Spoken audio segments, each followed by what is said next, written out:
실상이란 무엇일까요? 진리일까요? 왜곡일까요?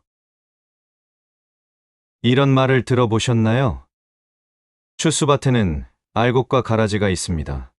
우리는 알곡들을 추수해야 합니다. 알곡을 추수하는 방법은 말씀으로 해야 합니다. 사람들이 말씀을 받아 하나님의 자녀가 됩니다. 그런데 말씀을 받아 먹으려면 말씀이 있는 곳으로 와야 합니다. 말씀, 곧 영의 양식 중에 특별히 때를 따라 먹어야 할 것이 있는데 그것은 바로 예언의 말씀입니다. 예언은 반드시 성취될 때가 있고 그 성취된 결과물, 즉 실상이 나타날 때 그것을 깨닫고 지켜야 합니다.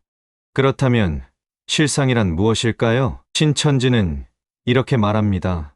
예언이 성취되었을 때 그 성취된 결과물이 곧 실상이며 이를 알아야만 구원을 받을 수 있다. 오늘은 이 실상이라는 주제를 성경적으로 살펴보겠습니다. 신천지에서는 다음과 같이 가르칩니다. 첫째, 예언은 반드시 성취되고 그 결과물인 실상이 나타난다. 둘째, 실상을 깨달아야만 하나님의 약속을 지키는 자가 될 수 있다. 셋째, 실상을 모르면 구원받지 못한다. 신천지는 이를 뒷받침하기 위해 요한복음 1장 14절을 사용합니다. 말씀이 육신이 되어 우리 가운데 거하심에, 이 구절을 통해 신천지는 예언된 말씀이 성취되어 실상이 나타났다고 해석합니다. 따라서 성경의 예언이 성취되었을 때 나타나는 구체적인 결과물, 즉 실상을 알아야만 구원받는다고 주장합니다. 그러나 이 주장이 정말로 성경적일까요? 예언이 성취되었다는 실상이 구원의 필수 조건일까요? 우리가 성경을 통해 실상의 의미를 제대로 이해하려면 이 주장을 성경적으로 반박해 보아야 합니다. 예언이 성취된다는 것은 성경적으로 분명히 맞습니다. 성경에서는 하나님의 약속이 반드시 이루어진다고 말씀하셨기 때문입니다. 예를 들어 이사야 7장 14절에서 보라 처녀가 잉태하여 아들을 낳을 것이요. 이 예언은 마태복음 1장 23절에서 예수님을 통해 성취되었습니다.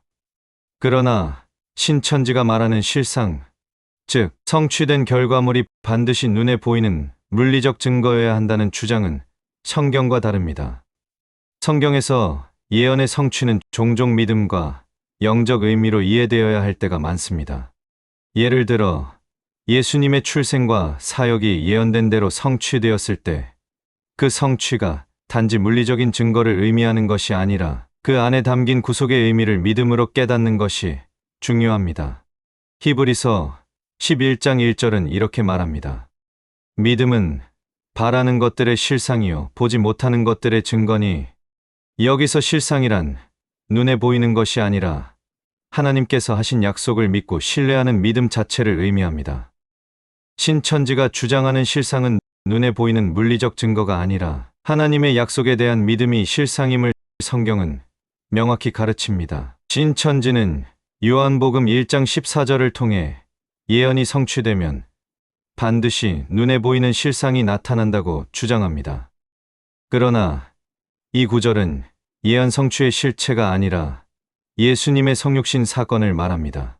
말씀이 육신이 되어 우리 가운데 거하심에는 예수님께서 하나님이라는 것을 보여주는 구절입니다. 이는 신천지가 말하는 실상처럼 특정한 사건이나 물리적 증거를 가리키는 것이 아니라 예수님께서 하나님의 약속을 성취하셨다는 영적이고 구속사적인 메시지입니다. 성경에서 실상이라는 개념은 눈에 보이는 물리적 증거가 아닌 예수님의 구속 사역을 통해 이루어진 하나님의 구원의 계획이 실제로 이루어졌음을 의미합니다.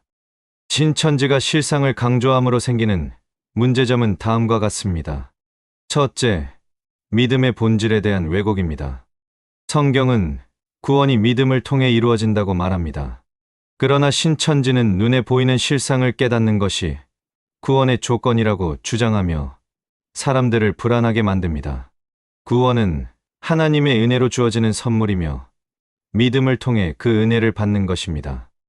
에베소서 2장 8절은 이렇게 말합니다. 너희는 그 은혜에 의하여 믿음으로 말미암아 구원을 받았으니 이것은 너희에게서 난 것이 아니요 하나님의 선물이라. 구원은 하나님의 선물이지 눈에 보이는 실상을 아는 것이 아닙니다. 둘째, 사람을 중심으로 한 교리가 생겨납니다. 신천지는 실상을 알기 위해 특정 인물, 즉 약속의 목자의 설명과 해석이 필요하다고 주장합니다. 그러나 성경은 하나님 말씀의 해석이 특정한 사람의 권한에 의존하지 않는다고 명확히 말합니다. 베드로후서 1장 20절 21절. 셋째, 성경의 자의적인 해석입니다. 실상을 강조하기 위해 신천지는 성경 구절을 문맥과 상관없이 끌어다 씁니다. 예를 들어 히브리서 11장 1절의 실상은 믿음에 대한 설명임에도 신천지는 이를 눈에 보이는 물리적 증거로 왜곡합니다. 이처럼 성경을 자의적으로 해석하여 실상을 특정한 물리적 사건으로 왜곡하는 것은 매우 위험합니다. 성경에서 예언의 성취는 하나님의 약속이 이루어졌음을 보여주는 것이지 특정 물리적 증거를 통해 구원이 결정되는 것이 아닙니다. 실상은 믿음의 본질을 나타냅니다. 히브리서 11장은 실상을 믿음과 연결하며 눈에 보이지 않는 하나님의 약속을 신뢰하는 것이 성경적 실상임을 말합니다. 여러분은 지금 무엇을 의지하고 있습니까? 눈에 보이는 증거를 쫓고 있습니까? 아니면 하나님의 말씀을 믿고 그분의 약속을 신뢰하고 있습니까? 성경은 이렇게 말합니다. 의인은 믿음으로 말미암아 살리라. 로마서 1장 17절.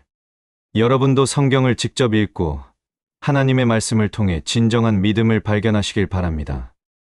오늘은 실상이라는 주제에 대해 다뤄보았습니다. 다음 시간에는 신천지가 강조하는 또 다른 핵심 교리인 말씀의 짝 이론에 대해 살펴보겠습니다. 지금까지 시청해 주셔서 감사합니다.